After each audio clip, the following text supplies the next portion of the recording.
Hello friends, welcome to Ali science. हम study कर रहे थे कनेक्टिव टिश्यू संयोजी ऊतक के बारे में। इस वीडियो में हम जानेंगे रक्त क्या होता है, ब्लड क्या होता है। तो देखिए, हम कनेक्टिव टिश्यू पढ़ रहे थे, इसका मतलब रक्त भी क्या है, ये संयोजी ऊतक है, ये भी कनेक्टिव टिश्यू है।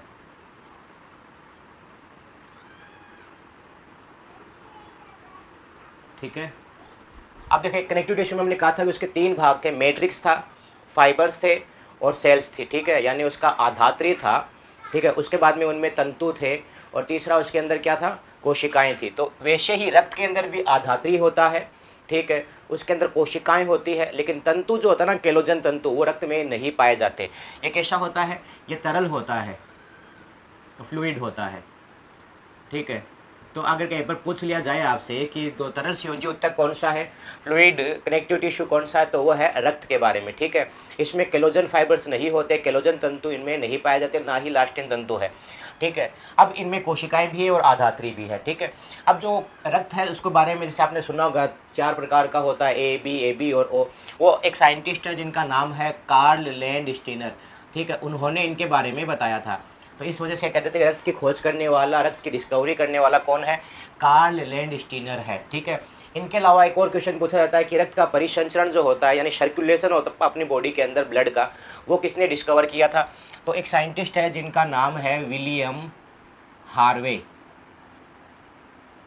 विलियम हार्वे, ठीक है, ये नाम आपको याद रखना है। विलियम हार्वे ने रक्त के परिसंचरण की खोज की थी।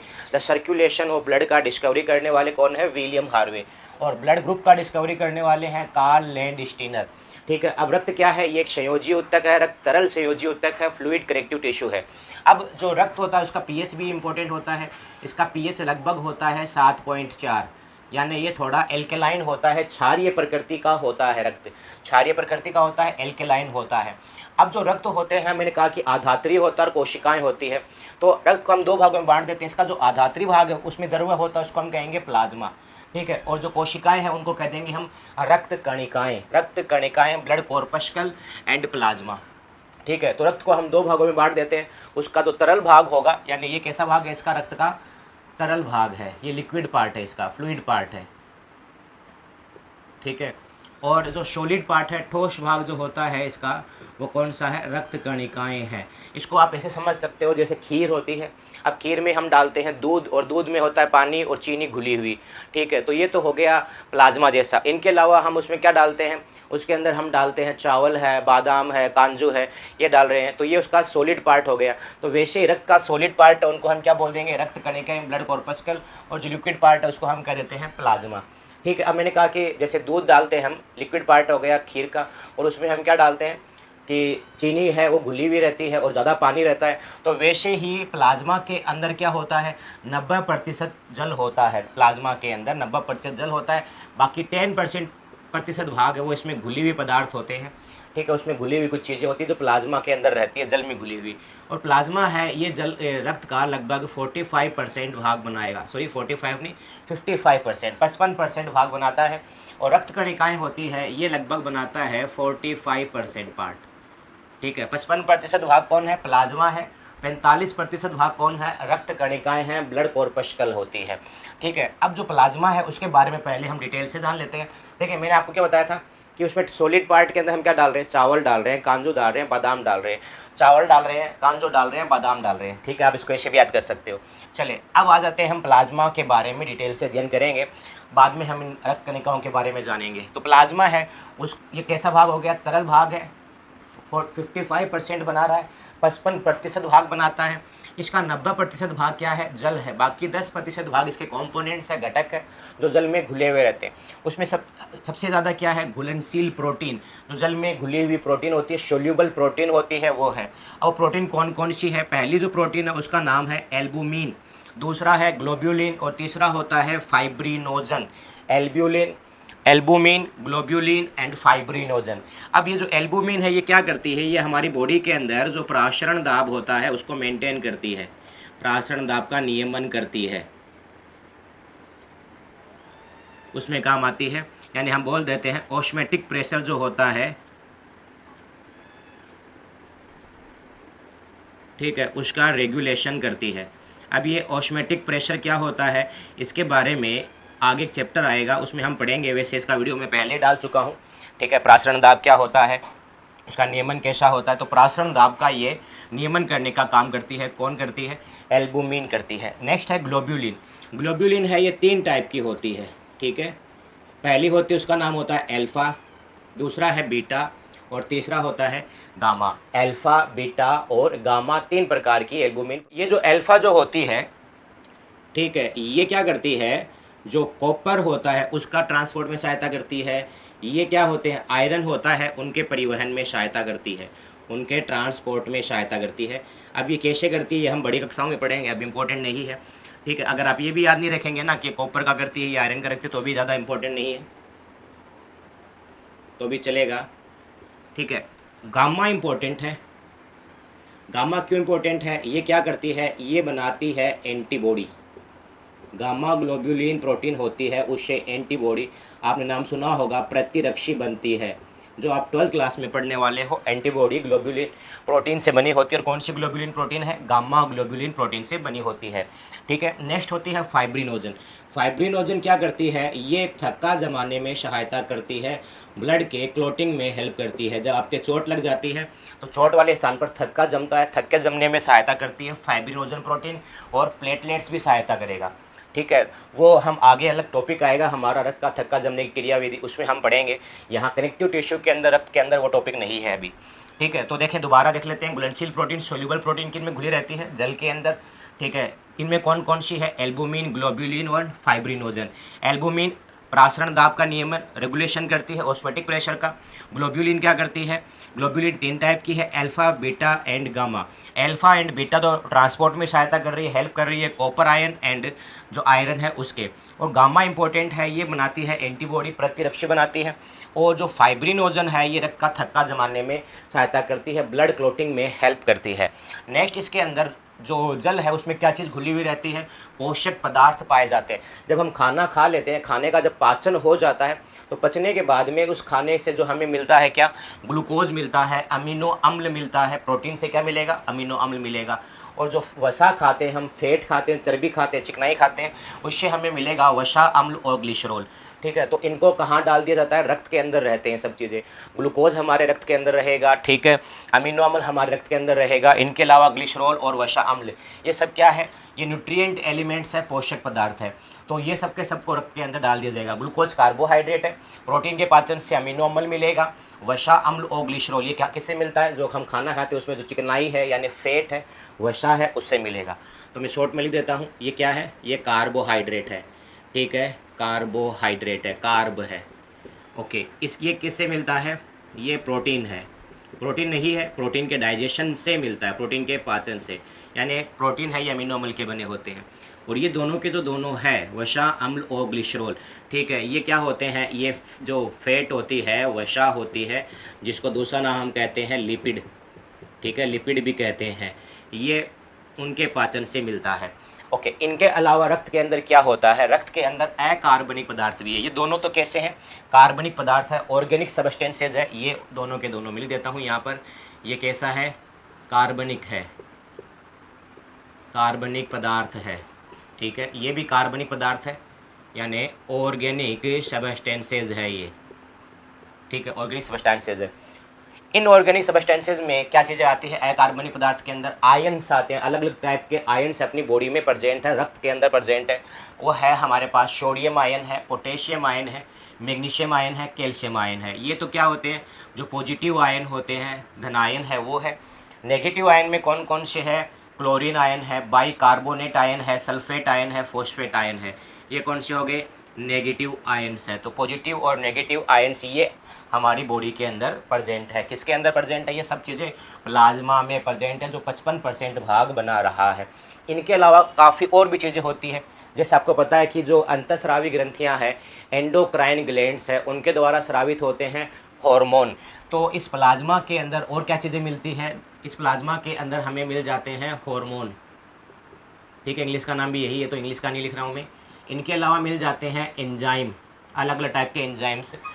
ध्यान रखना है, पाचन करने वाले एंजाइम्स नहीं है, इनके अलावा बहुत सारे एंजाइम्स होते हैं, वो एंजाइम यहाँ रक्त के अंदर प्रेजेंट है, ठीक है। इनके अलावा यूरिया, ठीक है। यूरिया,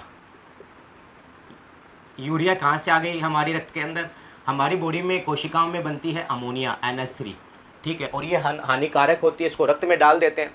रक्त में डालने के बाद में लीवर जो अपना होता है, यकृत होता है, इस अमोनिया को यूरिया में चेंज कर देता है। तो इस प्रकार हमारे रक्त में क्या है, यूरिया भी है, जिसको मूत्र के द्वारा, यूरिन के द्वारा हम अपनी बॉडी से बाहर निकाल देते हैं। तो ये सब चीज़ें भी इनके अंदर प्रेजेंट होती है। कहाँ पर? प्लाज्मा में। इनके अलावा प्लाज्मा के अंदर ऑक्सीजन गैस भी है, कार्बन डाइऑक्साइड गैस भी है, ये भी इसके अंदर प्रेजेंट होती है प्लाज्मा के अंदर। ओके, तो ये सब चीज़ें हो गई प्लाज्मा भाग। अब हम देख लेते हैं कि रक्त कणिकाएं कौन कौन सी होती है। तो रक्त कणिकाएं आप पढ़ते आए हो, RBC, WBC और प्लेटलेट्स। RBC, WBC, platelets. तो इनके बारे में हम डिटेल से जान लेते हैं। इनके बारे में डिटेल से जानने से पहले एक बार हम जल्दी से इनका रिविजन कर लेते हैं। रक्त का तरल भाग प्लाज्मा 55% पार्ट बनाता है, ठीक है। इसका 90% जल है, 10% अलग अलग चीज़ें हैं, घटक है इनके। उनमें क्या है? घुलनशील प्रोटीन है, वो कौन सी है? Albumin, globulin and fibrinogen. पोषक पदार्थ के रूप में क्या है? ग्लूकोज है, अमीनो अम्ल है, ग्लिसरॉल है, वशाम्ल है। अकार्बनिक पदार्थ के अंदर विभिन्न प्रकार के आयन्स है, जैसे for example sodium ion, potassium ion, magnesium ion, calcium ion, chlorine ion, bicarbonate ion, sulphate and phosphate ions. इनके अलावा कुछ और चीज़ें होती है, लेकिन वो आयन्स की फॉर्म में नहीं होती। जैसे हम खाना खाते हैं तो नमक NaCl होता है, KCl होता है, NaHCO3 होता है, ये भी रक्त के अंदर प्रेजेंट होते हैं, ठीक है, लेकिन ये खास ज़्यादा इंपॉर्टेंट नहीं है। अब हम देख लेते हैं रक्त कणिकाओं के अंदर RBC के बारे में, उसके बारे में डिटेल से जानते हैं। तो रक्त कणिकाएं, ब्लड कॉर्पस्कल कौन कौन सी है? RBC, WBC और प्लेटलेट्स। तो RBC के बारे में हम जान लेते हैं। तो रक्त कणिकाएं हैं, उनके बारे में जानते हैं। तो उसमें हमने कहा था RBC, WBC और प्लेटलेट्स होती है। तो RBC के बारे में हम डिटेल से जानते हैं। देखिए, RBC का पूरा नाम आपको पता है, रेड ब्लड कॉर्पस्कल। देखिए, याद रखना है, सेल भी कहा जाता है इसको रेड ब्लड सेल, लेकिन सही नाम होता है इसका रेड ब्लड कॉर्पस्कल, यानी हम बोल देते हैं लाल रक्त कणिकाएं। लाल रक्त कणिकाएं इनको कहा जाता है, ठीक है। इनके अलावा इनको एक और नाम कहते हैं, RBC का दूसरा नाम और होता है, वो होता है इरिथ्रोसाइट। इरिथ्रोसाइट या रक्ताणु, लेकिन रक्ताणु नाम इम्पोर्टेंट नहीं है, आपको इरिथ्रोसाइट वर्ड है ये याद रखना है, ये इंपॉर्टेंट है। इरिथ्रो का मतलब होता है लाल, साइट का मतलब मैं आपको कई बार बता चुका हूँ, साइट का मतलब होता है कोशिकाएं। फॉर एग्जांपल आप नोट कर लें, देखें इरिथ्रो का मतलब क्या हो गया? Red, erythro, sorry.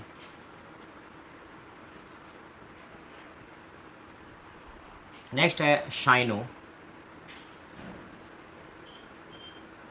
इरिथ्रो का मतलब है रेड, शाइनो का मतलब होता है ब्लू।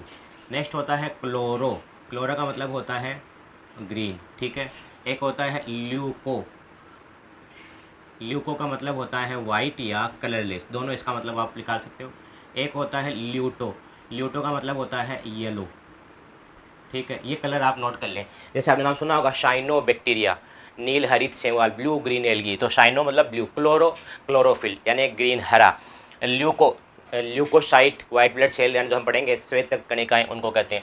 ल्यूटो कार्पस ल्यूटियम बोलकर हम पढ़ेंगे आगे उनमें। तो ल्यूटो मतलब येलो हो गया, ल्यूको मतलब वाइट हो गया, क्लोरो ग्रीन, शाइनो ब्लू, इरिथ्रो का मतलब हो गया रेड। कंप्लीट है, तो ये वर्ड याद रखना है।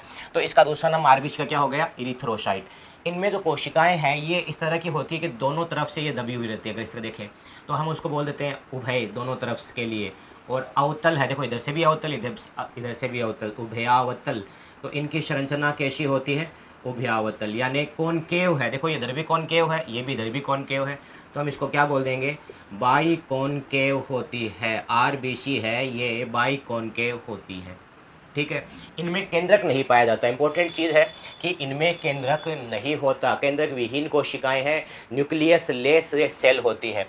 तो फिर ये न्यूक्लियस नहीं है, केंद्रक नहीं है, तो ये विभाजन करके नई कोशिका कैसे बनाएगी? इसका मतलब ये खुद नई कोशिका नहीं बना सकती। इनका नए बनाने का काम कौन करता है? जो रेड बोन मेरो होता है, ठीक है, लाल अस्थि मज्जा जो होता है उसके द्वारा इनका निर्माण किया जाएगा, इन कोशिकाओं को बनाया जाएगा, ठीक है। अब ये रेड बोन मेरो कहाँ होता है? वैसे मैं आपको पिछला वीडियो में बता चुका हूँ, अस्थि के बारे में पढ़ रहे थे। जो हड्डियाँ होती है, ठीक है, जैसे कोई हड्डी छोटी सी बना देता हूँ मैं हड्डी, ठीक है, उनका जो बीज के अंदर रहता है, ठीक है, वो है रेड बोन मेरो, तो उनके द्वारा बनता है। अगर इसके बारे में डिटेल से जानना है तो पिछला वीडियो जो मैंने बताया था बोन एंड कार्टिलेज का, अस्थि और उपास्थि का, उसमें आप पढ़ें, ठीक है। ओके, तो इनमें दोनों साइड में कैसी होती है, उभयावतल होती है, बाइकॉनकेव होती है। इनमें केंद्रक नहीं पाया जाता, न्यूक्लियस लेस होती है। एक छोटा सा क्वेश्चन बनता है यहाँ पर, जितनी भी स्तनधारी हैं मेमल्स होते हैं उनके अंदर केंद्रक विहीन आरबीसी होती है, न्यूक्लियस लेस होती है। लेकिन आपको कोई ऐसे स्तनधारी का नाम बताना है जिनके जो आरबीसी है उनमें केंद्रक पाया जाता है, न्यूक्लियस प्रेजेंट होता है, यानी दे हैव न्यूक्लिएटेड आरबीसी, ठीक है। उनका आपको आंसर देना है कमेंट के अंदर, ठीक है। ओके, नेक्स्ट हम चलते हैं कि आरबीसी है, ठीक है। ये अकेली सबसे ज़्यादा जो आरबीसी होती है ना, ब्लड के अंदर सबसे ज़्यादा कोशिकाएं वो आरबीसी है। ये अकेली 99% भाग बनाएगी कोशिकाओं का, यानी डब्ल्यूबीसी भी इनसे कम है, प्लेटलेट्स भी इनसे कम है। तो सबसे ज़्यादा संख्या में कौन सी है, आरबीसी है, 99% अकेली है, बाकी 1% में आगे डब्ल्यूबीसी और प्लेटलेट्स। ओके, अब इनकी संख्या कितनी है फिर, तो जो नर होता है, पुरुष है, मेल है, उसमें तो होता है ये 50 से 55 लाख mm³, 50 से 55 लाख mm³। इसको हम इस तरह भी दिखा सकते हैं, लाख को हम अगर मिलियन में दिखाएं तो आप इसको कह सकते हो 5 to 5.5 मिलियन, ठीक है, 5 से 5.5 मिलियन, ठीक है, ये आप याद रखना है। और महिलाओं में इनकी संख्या थोड़ी कम होती है, ठीक है, महिलाओं में इनकी संख्या आरबीसी की है, उनकी संख्या थोड़ी कम होती है। क्यों, मेंस्ट्रुअल साइकिल 8 चक्कर के दौरान उनमें रक्त की कमी हो जाती है, ठीक है। तो इनमें संख्या कम कितनी हो जाएगी, उनमें हो जाएगी 4.5 से 5 मिलियन, ठीक है। तो थोड़ी कम दिखाना है आपको। अगर आप इसको 5 मिलियन दिखाएंगे तो इसको आपको दिखाना है 4.5 मिलियन।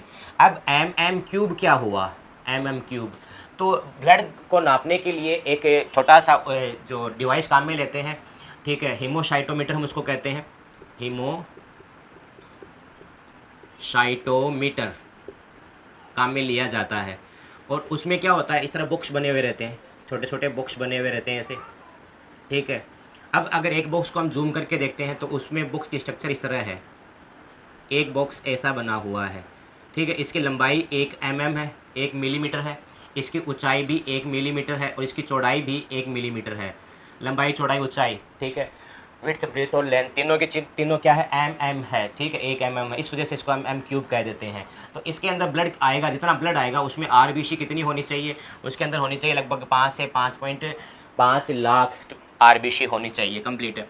अब देखें आरबीसी जो होता है, ठीक है, इनका रंग कैसा होता है, लाल होता है। क्यों होता है, क्योंकि इनके अंदर पाया जाता है क्या, हीमोग्लोबिन प्रेजेंट होता है। हीमोग्लोबिन एक प्रोटीन है एक तरह का, ठीक है, ग्लोबिन प्रोटीन, देखो इसमें नाम आ रहा है, ग्लोबिन प्रोटीन है। हिम ग्रुप और ग्लोबिन प्रोटीन दोनों मिलकर क्या बनाते हैं, हीमोग्लोबिन बनाते हैं। इसको ऐसे समझ सकते हैं, बीच में इनमें एक हिम समूह होता है, ये जो दिखाया है इसका नाम है हिम ग्रुप, ठीक है, हिम समूह है, हिम समूह है। और इस हिम समूह के अंदर आयरन होता है, Fe होता है। तभी तो हम कहते हैं ना कि आयरन की कमी हो जाती है तो खून की कमी हो जाती है, क्योंकि उसमें हीमोग्लोबिन नहीं बनेगा, हीमोग्लोबिन नहीं बनेगा तो आरबीसी नहीं बनेगी, आरबीसी नहीं बनेगा तो खून की कमी हो गई। तो आयरन है, ये किसमें होता है, हिम समूह में होता है, हीमोग्लोबिन के। इनके अलावा इनमें 4 पॉलीपेप्टाइड श्रृंखला होती है। क्या होती है, पॉलीपेप्टाइड श्रृंखला 4। अब क्वेश्चन बन गया सर पॉलीपेप्टाइड क्या हुआ, तो देखो पॉलीपेप्टाइड का मतलब हो गया बहुत सारे अमीनो अम्ल मिलेंगे, ठीक है। जैसे मैं इसे दिखा सकता हूँ, ये एक अमीनो अम्ल है, ये दूसरा अमीनो अम्ल है, ये तीसरा अमीनो एसिड, ये चौथा अमीनो एसिड, ऐसे बहुत सारे मिलकर एक स्ट्रक्चर बनाते हैं और उसको हम बोल देते हैं पॉलीपेप्टाइड। तो इसमें 4 प्रकार की पॉलीपेप्टाइड श्रृंखला है, 2 का नाम तो होता है अल्फा और 2 का नाम होता है बीटा। ये हो गई अल्फा पॉलीपेप्टाइड श्रृंखला, ये हो गई बीटा पॉलीपेप्टाइड श्रृंखला, बीच में जुड़ गया हिम ग्रुप, हिम समूह है, और ये बन गया एक हीमोग्लोबिन, कंप्लीट है।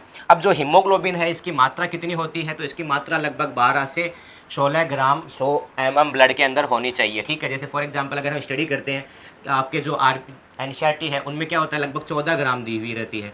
तो आप कह सकते हो 12 से 16 के बीच में आप जो भी आंसर आएगा वो आपको उसको राइट मान के चलना है, वो 14 ग्राम हो गया लगभग, ठीक है, एवरेज। लेकिन महिलाओं में इनकी संख्या थोड़ी आपको कम बताना है, ठीक है। तो 12 हो गई और पुरुष में हम कह देंगे 14 हो गई या 16 हो गई, ठीक है। नेक्स्ट हम स्टडी करते हैं इनका काम क्या है हीमोग्लोबिन का। ये श्वसन वर्णक है। देखो वर्णक क्या हुआ, इसमें वर्ण नाम आ रहा है, वर्ण का मतलब क्या होता है, रंग होता है, पिगमेंट, ठीक है। पिगमेंट क्या करता है, कलर प्रोवाइड करता है। जैसे अपनी स्किन का कलर किसकी वजह से होता है, भूरा, इसमें होता है मेलेनिन वर्णक, ठीक है। इसी तरह आपने नाम सुना होगा, पत्तियों में होता है क्लोरोफिल, एक पिगमेंट है, एक वर्णक है, पर्णहरित वर्णक है, क्लोरोफिल एक वर्णक है। तो वर्णक जहाँ पर भी नाम आ गया उसका मतलब वो कोई ना कोई कलर मिलेगा उससे। तो जो कलर मिल रहा है इस वजह से इसका नाम क्या हो गया, वर्णक हो गया, पिगमेंट नाम हो गया। पिगमेंट की वजह से क्या होता है, कलर प्रोवाइड होता है। और ये काम आता है किसमें, श्वसन में काम आता है। अब श्वसन में कैसे, हमने सांस ली, ऑक्सीजन हमारे फेफड़ों में गई, फेफड़ों से ऑक्सीजन चली जाती है ब्लड में, और ब्लड में कैसे जो हीमोग्लोबिन है इसके साथ में ऑक्सीजन जुड़ जाती है, और जुड़कर ये क्या करती है, ये बना लेती है ऑक्सी हीमोग्लोबिन, ऑक्सी हीमोग्लोबिन बना लेती है। ठीक है, कैसे बनेगा, जब हम सांस ले रहे हैं तो फेफड़े में जब ऑक्सीजन जाती है तो फेफड़ों के अंदर एक होता है कुपिकाएँ, एल्वियोली, जो हम आगे पढ़ने वाले डिटेल से, वो उसको ब्लड के अंदर डाल देगी, रक्त के अंदर डाल देगी, और रक्त के अंदर क्या होगा, ऑक्सीजन से ये जुड़ जाएगी और क्या बना लेगी, ऑक्सी हीमोग्लोबिन। अब जहाँ तक अपना ब्लड जाएगा, रक्त जाएगा, वहाँ तक सभी को ऑक्सीजन पहुँचा देगी। अपने दिमाग में भी ऑक्सीजन की ज़रूरत है, हमारे हाथों में भी ऑक्सीजन की ज़रूरत है, हमारे पैरों में भी ऑक्सीजन की ज़रूरत है। तो ऑक्सीजन पहुँचाने का काम कौन कर रहा है, हीमोग्लोबिन कर रहा है। किसके रूप में, ऑक्सी हीमोग्लोबिन। हीमोग्लोबिन किसके अंदर है, आरबीसी के अंदर है। इसका मतलब आरबीसी का काम क्या होगा, आरबीसी का काम हो गया ऑक्सीजन का परिवहन करना। परि यानी चारों ओर, वहन का मतलब लेके जाना, यानी हम बोल देते हैं ट्रांसपोर्ट करना। द ट्रांसपोर्ट ऑफ ऑक्सीजन कौन करेगा, आरबीसी करेगी ऑक्सीजन का ट्रांसपोर्ट। ओके, थोड़ा मार्कर चेंज कर देते हैं। ओके, तो ये ऑक्सीजन का ट्रांसपोर्ट करेगी कौन, आरबीसी। अब देखो एक चीज़ याद रखना, आरबीसी का जीवन काल पूछा जाता है, वो होता है 120 दिन, 120 डेज। ये 120 दिन ही जीवित रहती है, उसके बाद में इसकी मृत्यु अपने आप हो जाएगी। तो नई आरबीसी कौन बनाएगा, लाल अस्थि मज्जा बनाएगा, रेड बोन मेरो बनाएगा। जब इनकी मृत्यु हो जाती है तो ये कहाँ जाती है मरने के बाद में, जैसे ये आरबीसी है, ये बेचारी मर गई, तो मरने के बाद में इसको कब्रिस्तान में लिया जाता है। जैसे मरने के बाद इसको कब्रिस्तान भेजते हैं, तो इसको भेजा जाता है कहाँ पर, प्लीहा के अंदर। ठीक है, स्प्लीन, प्लीहा, स्प्लीन, या सामान्य भाषा में कहते हैं इसको तिल्ली। ठीक है, तिल्ली। तो जो प्लीहा है, स्प्लीन है, वहाँ पर इस आरबीसी को भेज दिया जाता है। ये आरबीसी कहाँ है, देखो ये हमारा आमाशय है, ये हमारा स्टमक है, पेट है, यहाँ पर हमारा पेनक्रियाज है यानी अग्नाशय है। अग्नाशय का जो एंड पार्ट है वो टच होता रहता है किसके, प्लीहा के। अब प्लीहा में देखो क्या होता है, जैसे ये प्लीहा है इस तरह, तो इधर रक्तवाहिनी ऐसे आ रही है, ब्लड वेसल्स ऐसे आ रही है, इधर भी रक्तवाहिनी आ रही है, इनमें मरी हुई आरबीसी है, डेड आरबीसी है ये वाली। फिर यहाँ से ब्लड छनकर ऐसे इसके अंदर से जा रहा है, यहाँ से निकल कर, तो ये क्या करेगी, ब्लड को छानेगी, फिल्टर करेगी, और उसमें से मरी हुई आरबीसी है, डेड आरबीसी है, उनको अलग कर देती है। प्लीहा के अलावा ये काम करता है कुछ मात्रा में, यकृत भी करता है, हमारा जो लीवर होता है, ठीक है, वो भी करता है इसका काम। तो यकृत भी करेगा, लीवर भी करेगा। तो ये हो गया हमारे पास आरबीसी के बारे में कंप्लीट। तो देखिए क्या क्या चीज़ें, तो जल्दी से रिपीट करते हैं। आरबीसी पूरा नाम है रेड ब्लड सेल्स, लाल रक्त कणिकाएँ। इसका दूसरा नाम होता है इरिथ्रोसाइट, रक्ताणु। आकार कैसा होता है इसका, उभयावतल, बाइकॉन्केव होता है। ये न्यूक्लियस लेस है, यानी इनमें केंद्रक नहीं होता। कंप्लीट है। एक पुरुष के अंदर इसकी मात्रा ज़्यादा होती है, 50 लाख से 55 लाख mm3, यानी हम बोल सकते हैं 5 से 5.5 mm3। और स्त्री में कितनी है, ये है लगभग 4.5 से 5 mm3, ठीक है, मिलियन mm3। और या 45 से 50 लाख mm3 है। और आरबीसी में होता है हीमोग्लोबिन। हीमोग्लोबिन है, ये क्या है, एक श्वसन वर्णक है जो ऑक्सीजन के ट्रांसपोर्ट में सहायता करता है। ऑक्सीजन से जुड़कर ये क्या कर देगा, ऑक्सी हीमोग्लोबिन बना लेता है। इसकी मात्रा कितनी है, 12 से 16 ग्राम है, या आप उसको कह सकते हो 14 ग्राम के लगभग 100 ml ब्लड में। ध्यान रखना 100 ml ब्लड में है। 100 ml, 100 को हम डेसी भी कहते हैं, याद रखना डेसी, डेसीलीटर, इस तरह आपको मिल जाएगा ये कहीं पर। ओके, अब ये जो हीमोग्लोबिन है, इसमें क्या होता है, इसमें हिम ग्रुप और प्रोटीन जुड़कर ये बनाता है। तो इसमें हिम ग्रुप होता है, उसमें क्या होता है, आयरन होता है, और प्रोटीन के रूप में इसमें 4 पॉलीपेप्टाइड ग्रुप्स है, 4 पॉलीपेप्टाइड श्रृंखलाएं हैं। एक है 2 अल्फा है और 2 बीटा है। कंप्लीट है। उसके बाद में हम स्टडी करते हैं कि जो ब्लड होता है यानी आरबीसी है, ये ऑक्सीजन का तो ट्रांसपोर्ट करते देख लिया हमने। इसका जीवन काल कितना होता है, 120 दिन होता है, 120 डेज होता है। जब ये मर जाती है तो कहाँ जाती है, प्लीहा में जाती है, यकृत में जाती है। ठीक है, इसी वजह से प्लीहा को हम क्या कह देते हैं, आरबीसी का कब्रिस्तान, आरबीसी का कब्रिस्तान कह देते हैं। हम बोल देंगे ग्रेवयार्ड ऑफ आरबीसी, आरबीसी का ग्रेवयार्ड कहते हैं। तो ये हो गया आरबीसी के बारे में कंप्लीट। इस वीडियो में हम इतना स्टडी करेंगे। नेक्स्ट वीडियो में हम जानेंगे डब्ल्यूबीसी और प्लेट टेस्ट दोनों का कंबाइंड स्टडी करेंगे। और वीडियो देखने के लिए आपका धन्यवाद। वीडियो अच्छा लगा है तो अधिक से अधिक शेयर करें। सब्सक्राइब नहीं किया तो सब्सक्राइब कर दें, लाइक बटन भी दबा दें और कमेंट करके बताएं। धन्यवाद।